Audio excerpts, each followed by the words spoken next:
Hello friends, welcome to Aryan classes. આર્યન ક્લાસીસમાં તમારા બધાનું હાર્દિક સ્વાગત છે. ચલો, અનુમાનના નિયમો આપણે ભણી રહ્યા છીએ. મનોયત્ન 3.1નો પ્રશ્ન નંબર 4, દાખલા નંબર 31 સુધી આપણે વ્યવસ્થિત રૂપલક્ષી સાબિતી રચીને સિદ્ધ કરી છે. આજે આપણે 32મા નંબરની રૂપલક્ષી સાબિતીને રચીને સિદ્ધ કરવાની છે. વિદ્યાર્થીઓ, પાછળના જે 10 થી 12 દાખલા છે એ સીડીના નિયમના આધારે આપેલા છે.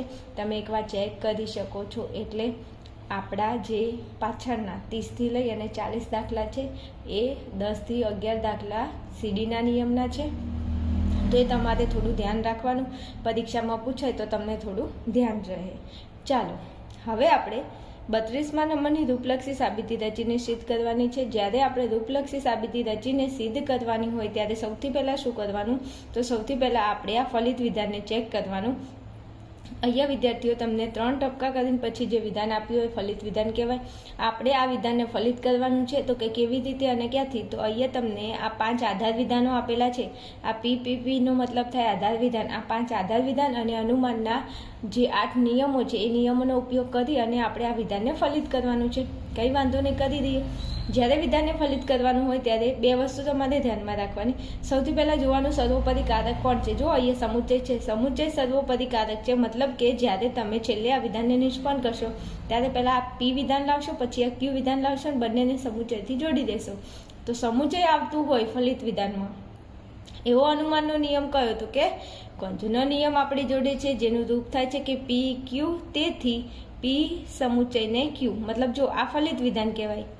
3 ટપકા કરીને પછી જે વિધાન હોય ફલિત વિધાન કહેવાય. તો આ કોંજનો નિયમ છે જેમાં ફલિત વિધાનમાં સમુચ્ચય આવે છે. તો આ વિધાન પણ આના જેવું છે ને. જુઓ તો 3 ટપકા, તો 3 ટપકા પછી પી વિધાન છે અહીંયા. તો આખું પી વિધાન પછી સમુચ્ચય છે, તો આ સમુચ્ચય પછી ક્યુ વિધાન છે, તો આ આપણું ક્યુ વિધાન છે.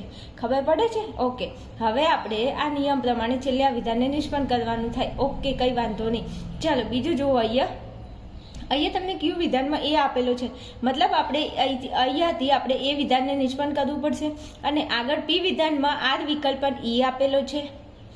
તો તમારે આર વિકલ્પન ઈ મતલબ પી વિધાનમાં આર વિકલ્પન ઈ છે તો આર વિકલ્પન ઈને લાવવું પડે. હવે મેં તમને એ પણ કીધું હતું, હું મતલબ સ્ટેપ બાય જે બી દાખલા તમને ગણાવું, જે બી રૂપલક્ષી સાબિતી રચીને આપણે સિદ્ધ કરીએ એમાં હું તમને એક વસ્તુ કહું જ છું. અને આજે પણ કહી દઉં કે આર વિકલ્પન ઈ. અહીંયા સર્વોપરી કારક કોણ છે? વિકલ્પન છે. હવે ફલિત વિધાનમાં વિકલ્પન આવતું હોય એવા અનુમાનના નિયમો કેટલા અને કયા કયા, તો 2 નિયમો છે. એક એડનો નિયમ છે અને એક સીડીનો નિયમ છે. એક સીડીનો નિયમ છે વિદ્યાર્થીઓ. તો સીડીનો નિયમ આવશે કે એડના નિયમ પ્રમાણે આપણે આ વિકલ્પન ઈને લાવવાનું થાય. આ એક આપણી જોડે સળગતો પ્રશ્ન કે આપણને ખબર ન પડે કે આ વિકલ્પન છે તો આપણે એડનો નિયમથી આ વિકલ્પન ઈને લાવશું કે સીડીના નિયમ પ્રમાણે લાવશું. તો જોવાનું, વિકલ્પન પછી જે વિધાન આપેલું છે, વિકલ્પન પછી જે વિધાન આપેલું છે ઈ વિધાન, આ ઈ વિધાન અહીંયા હોય તો સીડી આવે અને આ ઈ વિધાન અહીંયા ના હોય મોટા ભાગે. આ રીતે તમે સ્પેસિફાઈ કરી શકો બંને નિયમમાંથી. આર પછી જે વિધાન, વિકલ્પન પછી જે વિધાન હોય એ વિધાન અહીંયા આપેલું હોય તો સીડી આવે. અને આ ઈ વિધાન છે અહીંયા ક્યાંય ના હોય તો એડનો નિયમ આવે. અહીંયા ઈ છે, આ બાજુ ક્યાં ઈ છે, આ રહ્યો ઈ, આ રહ્યો ઈ, તો ઈ છે. મતલબ કે સીડીના નિયમ પ્રમાણે આપણે આ વિકલ્પન ઈને લાવવાનું થાય. તો સીડીનું રૂપ શું થાય, તો કે પી શરતી ક્યુ, આર શરતી એસ, પી વિકલ્પન આર, તેથી ક્યુ વિકલ્પન ને એસ. મતલબ કે આર વિકલ્પન ઈ એ આપણું આ વિધાન છે. આ ક્યુ એટલે આપણો આર વિકલ્પન. જો અહીંયા વિકલ્પન છે તો આ વિકલ્પન. એસ એટલે આપણું ઈ વિધાન. ઓકે, આવું છે. તો હવે આપણે સીડીના નિયમ પ્રમાણે અહીંયા આ વિકલ્પન ઈને નિષ્પન્ન કરી શકીએ. તો ચાલો, આટલું વસ્તુ આપણને ખબર પડી કે હવે આ બાજુ આપણે દાખલાની શરૂઆત કરીએ, કેવી રીતે દાખલાની અંદરથી આપણે આ વિધાનોને નિષ્પન્ન કરીશું. ચાલો, અહીંયા આવી જાઓ. હવે અહીંયા જુઓ, અહીંયા શરતી છે, અહીંયા શરતી છે, અહીંયા પણ શરતી છે ને અહીંયા વિકલ્પન છે. તો શરતી આવતું હોય એવા અનુમાનના નિયમો કેટલા છે? તો આપણને ખબર છે કે એમપીનો નિયમ છે, એમટી છે, એચએસ છે ને, અને સીડી પણ છે. જો સીડીમાં આવે છે ને શરતી તો કે આવે છે, આટલા બધા નિયમો છે. હવે બીજું કે અહીંયા ક્યાંય નિષેધ નથી અને અહીંયા આપણું વિધાન નિષેધમાં નથી, તો એમટીનો નિયમ ના આવે. ચાલો જવા દો. એચએસનો નિયમ જરૂર પડશે તો ઉપયોગ કરશું, સીડીનો નિયમ જરૂર પડશે તો એમપીનો નિયમ જરૂર પડશે તો ઉપયોગ કરશું. અને આનું આપણને રૂપ તો આવડે છે કે પી શરતી ક્યુ, પી તેથી ક્યુ. ઓકે, બધા નિયમના રૂપ લખતી નથી પણ આપણને આવડે છે તો કોઈ વાંધો નથી. ચાલો હવે છઠ્ઠા નંબરે હું કોઈ વિધાનને નિષ્પન્ન કરું છું, તમે થોડું ધ્યાન આપજો વિદ્યાર્થીઓ. ચલો ઈ વિકલ્પન એફ અહીંયા આપેલું છે, તો આ ઈ વિકલ્પન એફ છે ઉપર તમને કઈ જગ્યાએ દેખાય છે જુઓ તો આ રહી જો ઈ વિકલ્પન એફ અહીંયા છે તો કે હા છે. પછી અહીંયા શરતી છે ને અહીંયા એ વિધાન છે. હવે વિદ્યાર્થીઓ ઈ વિકલ્પન એફ છે એના પછી સર્વોપદી કારક કોણ છે તો કે શરતી છે. શરતી આવતો હોય એવો અનુમાનનો નિયમ તો કે એમપી એચએસ ને સીડી. પણ તમે અહીંયા જુઓ એમપી નું રૂપ અહીંયા લાગુ પડે છે. મને તો ફટાફટ ખબર પડી જાય છે, તમને પડવી જોઈએ. કેમ ખબર છે? જો ઈ વિકલ્પન એફ પછી શરતી છે પછી એ છે ને એનું એ વિધાન અહીંયા નીચે આપેલું છે. મતલબ જો શરતી એમપીના નિયમ પ્રમાણે જોવા જઈએ તો આ પી વિધાન છે આપણું પી વિધાન, અહીંયા શરતી છે આ આપણું શરતી, ક્યુ વિધાનની અંદર આપણું એ વિધાન છે. ઓકે, ચલો પછી પી વિધાન નીચે છે તો પી વિધાનમાં ઈ વિકલ્પન એફ છે, તો જો ઈ વિકલ્પન એફ અહીંયા આપેલું છે. તો હવે પી વિધાન આપેલું હોય તો તમે ક્યુ વિધાનને નિષ્પન્ન કરી શકો. તો ક્યુ વિધાનની અંદર છે કોણ? એ છે, તો તમે એને અહીંયા નિષ્પન્ન કરી શકો. જો સરળતાથી જવાબ આપણો આવે છે. દાખલો આગળ ચાલે છે. ચલો આપણે એ વિધાનને નિષ્પન્ન કર્યું, પણ કયા આધાર વિધાનો તો કે 4 નંબર અને 5 નંબર લખો. 4 નંબર અને લખો 5 નંબર. બીજું આ એને તમે નિષ્પન્ન કર્યું પણ કયા નિયમનો ઉપયોગ કરીને તો કે એમપી, તો લખી દો એમપી. ચાલો આટલું થઈ ગયું. ઓકે, આગળ જઈએ 7મા નંબરે. ચાલો હવે આપણી જોડે અહીંયા એ વિધાન છે, તમે ચેક કરો તો એ વિધાન ઉપર કઈ જગ્યાએ છે તો જો બીજા નંબરના આધાર વિધાનમાં અહીંયા એ છે. અહીંથી તો આપણે હાલ એને નિષ્પન્ન કરે છે તો અહીંયા એને જોવાની જરૂર નથી. એના સિવાય ઉપર કોઈ જગ્યાએ એ દેખાય છે તો આ રહ્યો આપણો એ અહીંયા પણ છે અને એ અહીંયા પણ છે. એ પછી સર્વોપદી કારક કોણ છે? શરતી. જો અહીંયા બીજું વિધાન ના 6ઠ્ઠા નંબરનું વિધાન જો ફરી પાછો એમપીનો નિયમ યુઝ થાય એવું લાગે છે. વિદ્યાર્થીઓ મેં તમને 30 દાખલા ભણાવ્યા છે, તમે 30-31 દાખલા વ્યવસ્થિત જોયા હોય ને તો આમાં મારે તમને કહેવું જ ના પડે, તમારે ફટાફટ જવાબ આવે. ચલો એમપીના નિયમ પ્રમાણે આ પી વિધાન છે તો આ એ એટલે આપણું પી વિધાન, શરતી એટલે આ શરતી, ક્યુ એટલે આપણું આ આખું વિધાન. પછી પી વિધાનને નીચે નિષ્પન્ન કરેલું છે તો જો આ પી વિધાનમાં આપણું એ વિધાન છે તો એ વિધાનને અહીંયા નિષ્પન્ન કરેલું છે તો કે હા છે. તો હવે એમપીના નિયમ પ્રમાણે ક્યુ વિધાનને નીચે તમે નિષ્પન્ન કરી શકો. અને ક્યુ વિધાનમાં કયું વિધાન છે તો આ આખું વિધાન ક્યુ વિધાનમાં છે તો આ આખા વિધાનને હું નીચે નિષ્પન્ન કરી શકું. તો ચાલો કૌંસમાં એક્સ શરતી વાય કૌંસ પૂરો શરતી આર. ચાલો આપણે આ વિધાનને નિષ્પન્ન કર્યું. કયા આધાર વિધાન? 2 નંબર અને 6 નંબર. નિયમ તો કે એમપીનો નિયમ લખી દો એમપી. ચાલો આટલું થઈ ગયું વિદ્યાર્થીઓ. હા ચલો હવે 8મા નંબરે આવો.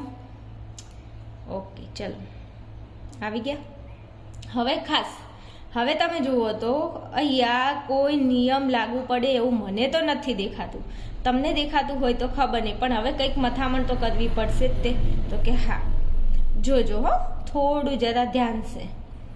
સીડીના નિયમ પ્રમાણે આપણે આ વિકલ્પન એને અહીંયા નિષ્પન્ન કરવાનું છે. ઓકે, તો પહેલાં 2 શરતીવાળા વિધાનો આવે છે અને પછી વિકલ્પનવાળું વિધાન. તો આવા 3 વિધાનો કોઈ જગ્યાએ છે, શરતી અને વિકલ્પન. તો જો એક આ શરતી છે, પછી અહીંયા પણ શરતી છે, અહીંયા પણ શરતી છે, અહીંયા પણ શરતી છે, અને હા આ રહ્યું જો વિકલ્પનવાળું વિધાન અહીંયા પણ છે અને વિકલ્પનવાળું વિધાન અહીંયા પણ છે. તો મતલબ જો મારે આ વિકલ્પન ઈ લાવવું હોય તો જો હું આ વિકલ્પન ઈને આ સીડીના રૂપમાં મૂકી દઉં તો મારો જવાબ અહીંથી ક્યાંકથી આવી જાય. તો કે કેવી રીતે આ વસ્તુ કરીશું? જો હું જેમ કરું છું તેમ તમે થોડું ધ્યાન આપો. તો ચાલો જોજો, હું અહીંયા સાઈડમાં અહીંયા લખું છું, થોડું તમે ધ્યાન આપજો. આપણી જોડે સીડીનું રૂપ છે, હું અહીંયા સીડીનું રૂપ લખું છું અને પછી આપણે દાખલાનો જવાબ લાવીએ છીએ. જો આ વિકલ્પન ઈ છે, જોજો થોડું ધ્યાનથી હું લખું છું આનું રૂપ સીડીનું. પી શરતી ક્યુ, આર શરતી એસ, પી વિકલ્પન આર, તેથી ક્યુ વિકલ્પનને એસ. ચાલો આટલું આપણી જોડે છે, જગ્યા પણ નથી, વાંધો નહીં. ચાલો પી શરતી ક્યુ, આર શરતી એસ, પી વિકલ્પન આર, તેથી ક્યુ વિકલ્પન એસ. ઓકે, હવે જોજો આપણે જે વિધાનને નિષ્પન્ન કરવાનું છે અહીંયા તમને દેખાય છે આર વિકલ્પન ઈને, તો આ વિકલ્પન ઈ વિધાન એ કયું વિધાન કહેવાય? તો કે છેલ્લા નંબરનું વિધાન કહેવાય, નિષ્પન્ન કરેલું વિધાન કહેવાય. તો મતલબ આ ક્યુ વિકલ્પન એસ છે, તો ક્યુ એટલે આપણું અહીંયા કયું વિધાન છે? આ વિધાન. જુઓ તો ક્યુની જગ્યાએ વિધાન કયું છે? આ. પછી અહીંયા વિકલ્પન છે, તો વિકલ્પનનું વિકલ્પન ઈ વિધાન. એસની જગ્યાએ કયું વિધાન છે? ઈ વિધાન. તો મતલબ જે જગ્યાએ ક્યુ હોય ત્યાં તમારે આર મૂકવાનું, જે જગ્યાએ એસ હોય ત્યાં તમારે ઈ મૂકવાનું. હવે જો આ રૂપની અંદર જુઓ કઈ જગ્યાએ તમને ક્યુ દેખાય છે, તો આ રહ્યો ક્યુ. તો ક્યુની જગ્યાએ તમે કયું વિધાન મૂકશો? આર વિધાન. તો ચાલો હું અહીંયા ક્યુની જગ્યાએ, આ ક્યુ છે એની જગ્યાએ આર મૂકી દીધું. હવે ક્યુની આગળ શરતી છે, મૂકો શરતી. પી વિધાન ક્યાં છે? પણ પી વિધાન મને ખબર નથી, કઈ વાંધો નહીં. ચાલો એસની જગ્યાએ ઈ મૂકવાનું છે. એસ કઈ જગ્યાએ છે? આ રહ્યો જો એસ, તો મૂકી દો એસ. હવે એસની આગળ શું છે? તો કે શરતી છે, તો એસની આગળ શરતી મૂકી દો. હવે આ વિધાન મને ખબર નથી, રાખો ખાલી જગ્યા. ઓકે ચલો, પી અને આર આપણને ખબર નથી, તો પી અને આર અહીંયા ત્રીજા નંબરનું વિધાન પણ ખાલી જગ્યામાં રહે, કારણ કે અહીંયા પી આર, આ પી અને આરની ખબર નથી, તો આ પી વિકલ્પન આર આપણને પછી મળી જશે જો પી આર મળી જાય તો. અને છેલ્લે કયું વિધાન આવશે? તો છેલ્લે તો આર વિકલ્પન ઈ વિધાન આવશે, તે આ રૂપ પ્રમાણે. હવે જોજો આર વિકલ્પન ઈ છેલ્લે આવશે. હવે તમે શું કરો? તો કે અમે શું કરીએ? તમે કહો એમ કરીએ, બીજું તો અમને ક્યાં આવડે છે. તો તમે એવું વિધાન જુઓ જે વિધાનની અંદર આર હોય, આગળ શરતી હોય ને એના આગળ વિધાન હોય. તો કોઈ એવું વિધાન તમને દેખાય છે જે વિધાનમાં આર હોય એની આગળ શરતી હોય ને આગળ કોઈ વિધાન હોય? તો જો અહીંયા આ રહ્યું, જો વિધાન દેખાય છે તમને? જો અહીંયા આર છે, તો અહીંયા આપણે આર છે, આગળ શરતી છે, તો અહીંયા આગળ શરતી છે, અને આગળ આપણી જોડે વિધાન નથી, એ તો શોધવાનું છે જે આપણી જોડે નથી. તો અહીંયા વિધાનમાં મેં ખાલી જગ્યા રાખી છે. એ વિધાનમાં અહીંયા છે કોણ? તો એક્સ શરતી વાય છે, તો હું અહીંયા એક્સ શરતી વાયને મૂકી દઉં ને. તમને કોને ના પાડીને? તમને ના પડે. ચલો આ આપણો પી મળી ગયો પી અહીંયા, તો કે હા હવે પી મળી ગયો. ઓકે, હવે એસ વાળું વિધાન જુઓ, જે જગ્યાએ એસ હોય, શરતી હોય અને આગળ ખાલી જગ્યા હોય, એવું કોઈ વિધાન તમને દેખાય છે? જરા ચેક કરો તો, કરો ફટાફટ.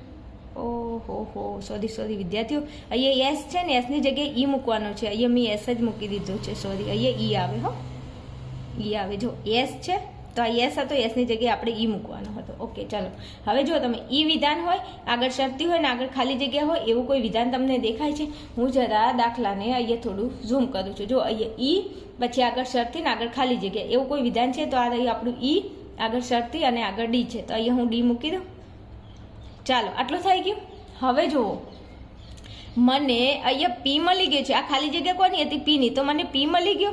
આ ખાલી જગ્યા કોની હતી? આરની. તો મને આર મળી ગયો. તો ત્રીજા નંબરનું વિધાન કયું થશે? તો અહીંયા પી છે, તો આ પી આવે મૂકી દો. પછી વિકલ્પન છે, વિકલ્પન મૂકો. અને આ આરમાં ડી આવ્યો તો ડી મૂકી દેજો. આવું કોઈ વિધાન મળે છે? એક્સ શરતી વાય વિકલ્પન ડી, આવું તમને કોઈ વિધાન મળે છે? જુઓ તો એક્સ શરતી વાય વિકલ્પન ડી. તો જો અહીંયા પહેલા નંબરમાં એક્સ શરતી વાય વિકલ્પન ડી, આ વિધાન અહીંયા જે આપણને ત્રીજા નંબરમાં મળ્યું, જો એક્સ શરતી વાય વિકલ્પન ડી, એ ક્યાં છે? અહીંયા પહેલા નંબરમાં. હવે તમે આ જે વિધાનો લાયા છે એનો ક્રમ લખી દો. તો આ એક્સ શરતી વાય શરતી આર કયા નંબરમાં છે? 7 નંબરમાં. અહીંયા લખો 7 નંબર. પછી ઈ શરતી ડી કઈ જગ્યાએ છે? કયા નંબરમાં છે? તો જો આ ત્રીજા નંબરમાં. અહીંયા લખો તો 3 નંબર. પછી એક્સ શરતી વાય વિકલ્પન ડી, આ એક શરતી વાય વિકલ્પન ડી કઈ જગ્યાએ છે? તો જો એ આ પહેલા નંબરના આધાર વિધાનમાં છે, અહીંયા છે.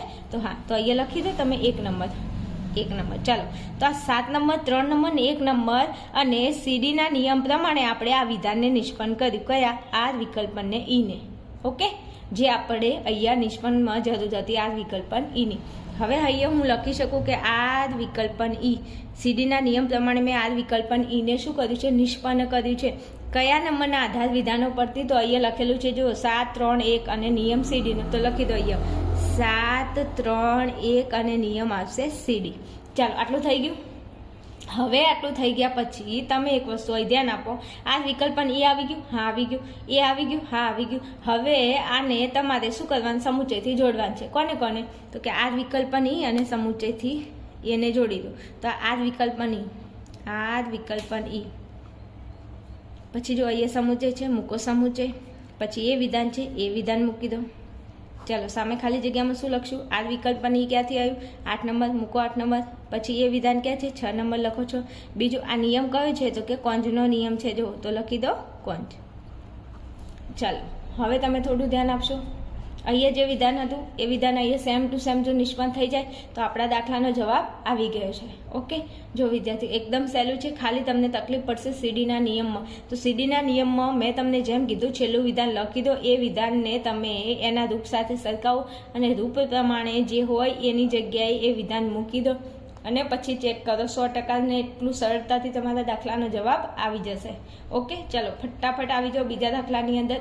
આપણે દાખલાઓ પૂરા કરવાના છે, તમારી એક્ઝામ આવી રહી છે ત્યાં સુધી આપણે સિલેબસને પૂરો કરવાનો છે. ફટોફટ આવી જજો.